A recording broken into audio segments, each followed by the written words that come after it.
2025年第19條題目，一條 C7 氣候變化嘅題目。咁佢就問你氣候變化嘅生態影響邊個係啱啦？咁咧，當年好多學生咧係揀咗 C 嘅。咁呢個其實係啱嘅呢個 statement。佢話極端降雨多咗，但係呢個係咪生態咧？呢個唔係啦，呢個其實係一個氣象嘅一個影響啦，所以 C 係唔啱嘅。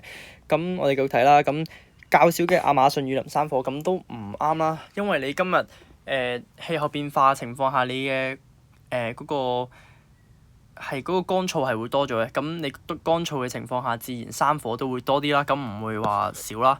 咁跟住極地珊瑚白化，咁黐線啦！你珊瑚北極、南極點有珊瑚啊？珊瑚係要溫暖嘅海洋噶嘛，咁都唔會啱啦。好啦，咁 A 咧，南半球嘅生物群係向南遷移。咁今日我畫個地球出嚟啦，咁樣啦。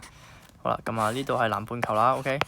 好啦，今日咧佢就話南半球嘅生物群係咧會向南啱啦，即係向下遷移喎。咁啱啱咧，其實呢個係啱嘅。點解咧？因為你今日諗下，今日個海水變暖咗，例如咁樣啦。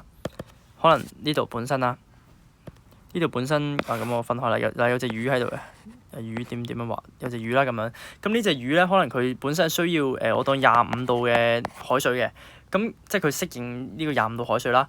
但係今日全球變暖之下咧，嗰個地球咧，佢呢度嘅海水咧變咗30度喎。咁呢隻魚就熱死啦，係咪先？咁佢梗係走啦，係咪先？因為你越下越凍噶嘛，即係你知呢個係南極啦。咁你南極梗係超凍啦，咁佢就梗係會向下去揾一個適合佢嘅一個溫度去生活啦，咁樣，所以 A 係啱嘅。